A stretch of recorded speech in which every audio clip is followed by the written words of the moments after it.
Bismillahirrahmanirrahim. Assalamualaikum warahmatullahi wabarakatuh. Alhamdulillah, alhamdulillahirabbil alamin. Wassalatu wassalamu ala asrafil anbiya'i wal mursalin wa ala alihi wa ashabihi rasulillahi ajma'in. Baiklah Ananda semua, bagaimana kabarnya pada hari ini? Mudah-mudahan Ananda selalu dalam keadaan sehat dan selalu dalam lindungan Allah dan selalu diberikan kelancaran dalam menjalankan aktivitasnya. Baiklah Ananda, pada hari ini Bapak akan memberikan video mengenai sumber belajar terkait dengan materi kita elemen akhlak, yaitunya tentang materi adab menggunakan media sosial di dalam Islam. Dalam media sosial yang semakin berkembang, memahami adab dan etika penggunaannya menjadi sangat penting.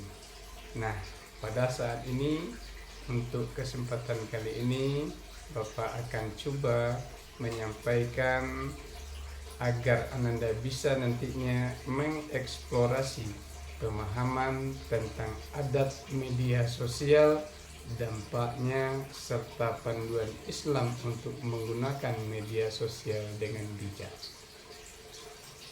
Kemudian kita lanjutkan.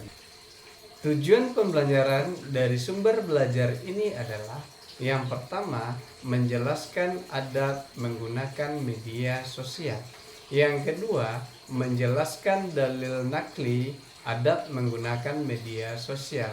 Yang ketiga, menganalisis adab menggunakan media sosial dalam Islam. Yang keempat, membuat postingan dan komentar yang positif di media sosial. Yang kelima, meyakini bahwa adab menggunakan media sosial dalam Islam dapat memberi keselamatan bagi individu dan masyarakat. Yang keenam, membiasakan sikap menggunakan media sosial yang santun, saling menghormati, bertanggung jawab, semangat kebangsaan, dan cinta damai. Terkait dengan dampak positif dari media sosial merupakan suatu alat atau wadah untuk memudahkan kita berkomunikasi, berbagi informasi, kemudian bisa juga sebagai alat untuk mempererat tali silaturahmi. Kemudian tak kalah penting juga, dampak positif dari media sosial juga bisa kita gunakan untuk memperluas wawasan dan pengetahuan kita, dan juga bisa kita jadikan media sosial sebagai media dakwah dan penyebaran nilai-nilai Islam. Nah, kita kembalikan, kalau seandainya media sosial ini tidak bijak kita gunakan, maka media sosial juga memberikan dampak negatif.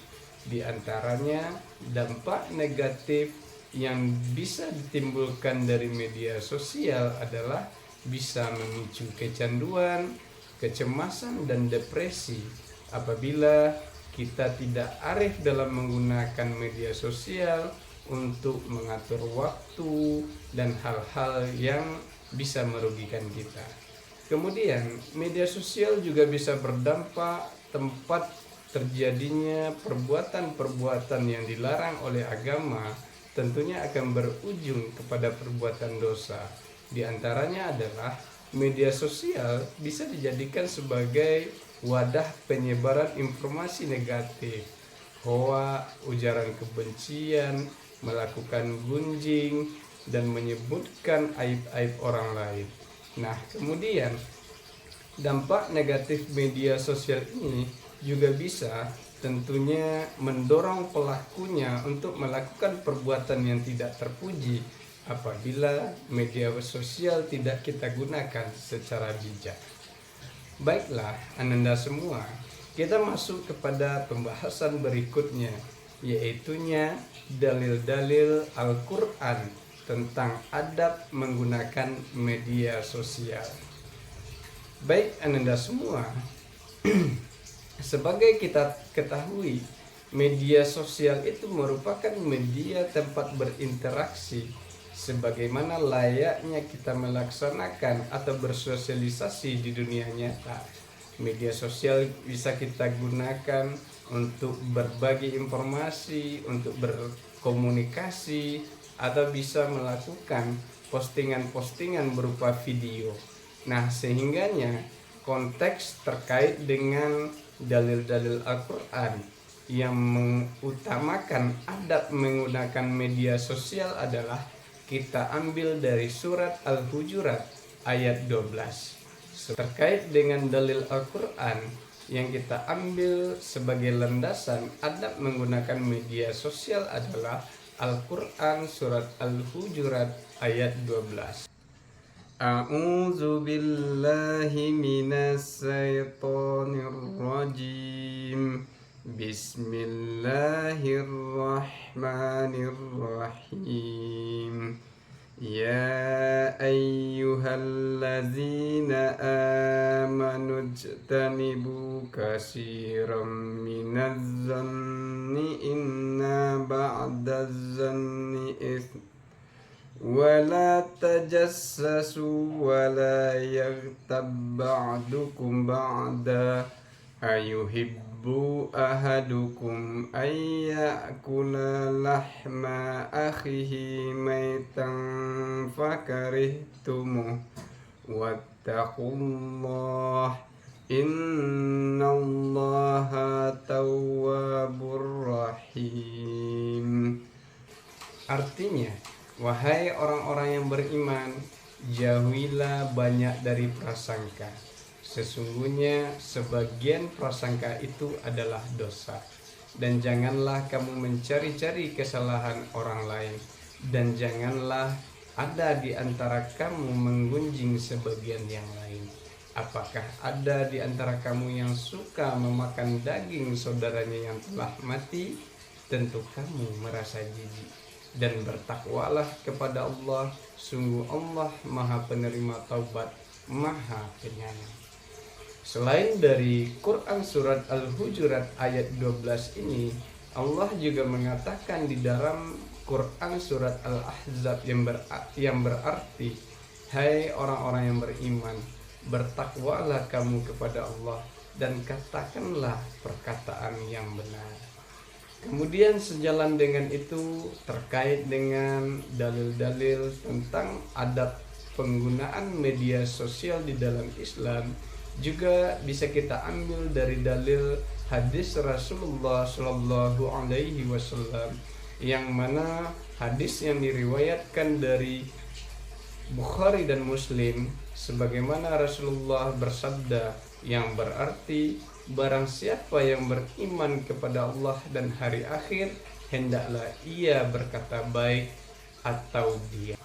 Kemudian sejalan dengan itu, terkait dengan dalil-dalil tentang adab penggunaan media sosial di dalam Islam, juga bisa kita ambil dari dalil hadis Rasulullah Shallallahu Alaihi Wasallam, yang mana hadis yang diriwayatkan dari Bukhari dan Muslim, sebagaimana Rasulullah bersabda yang berarti, barang siapa yang beriman kepada Allah dan hari akhir, hendaklah ia berkata baik atau diam.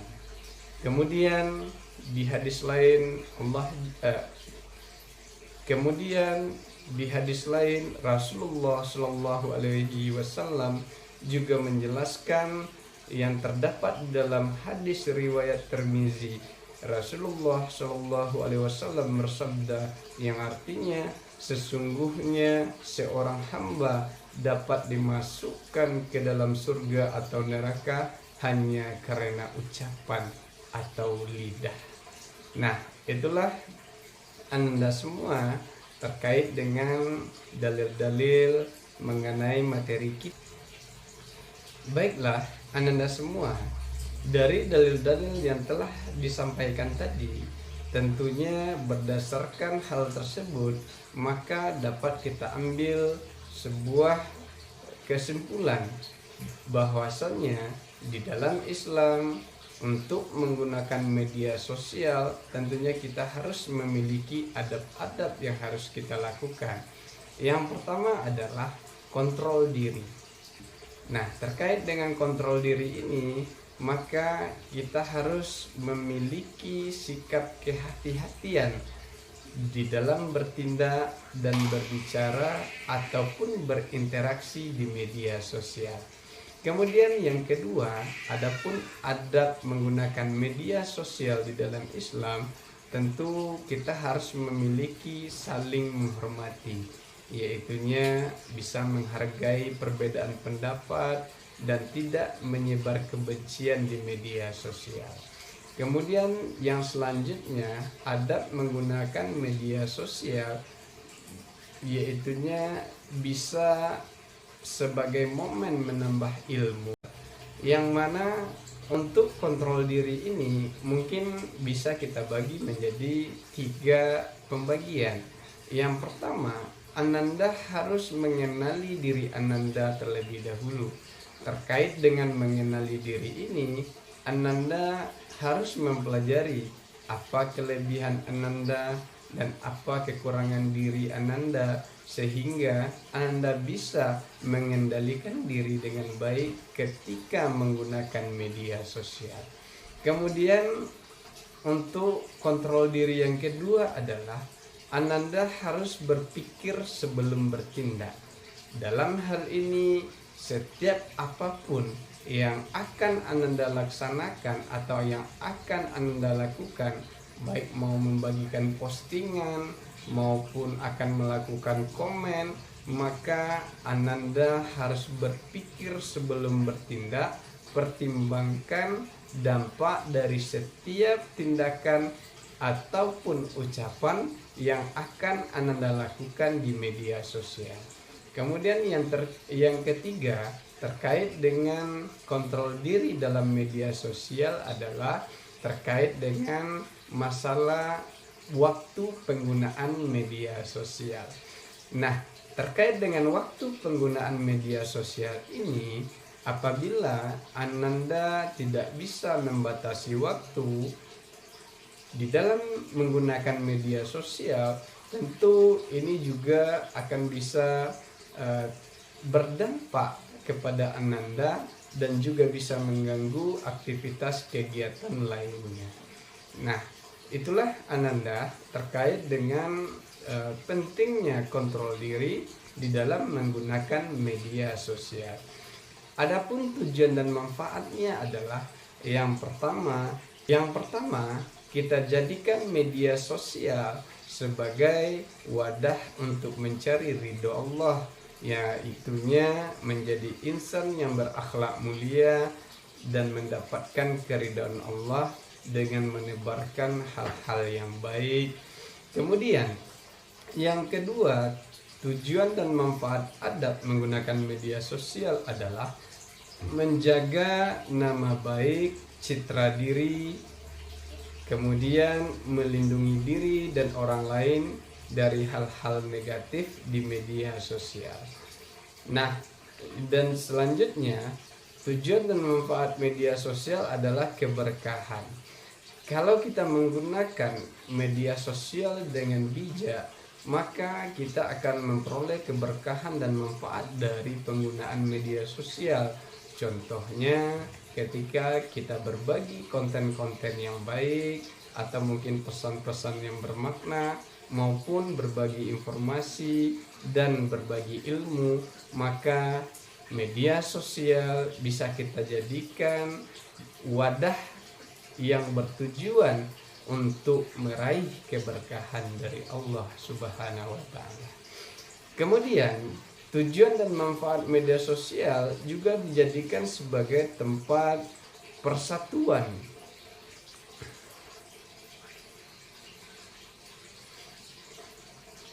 Kemudian, media sosial juga bisa dijadikan sebagai wadah untuk mempererat persatuan, karena dengan mempererat tali silaturahmi dengan menggunakan bahasa-bahasa yang baik, Tentu dalam hal ini tidak adanya ketersinggungan di antara pengguna media sosial.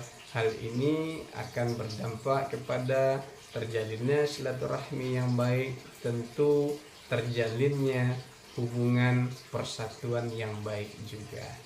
Terakhir, tujuan dan manfaat dari adab menggunakan media sosial adalah media sosial kita jadikan sebagai media dakwah untuk menyebarkan kebaikan-kebaikan dan nilai-nilai Islam dan hal-hal yang baik lainnya di media sosial ini.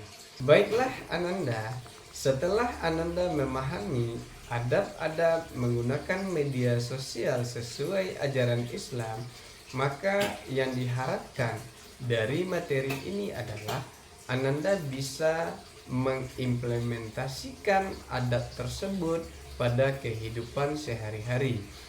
Untuk mengimplementasikan adab-adab menggunakan media sosial di dalam ajaran Islam tersebut, Ananda harus memulai dari niat yang ikhlas, yaitunya Ananda harus berniat untuk mencari ridha Allah di dalam menggunakan media sosial, bukan hanya sekedar mencari popularitas.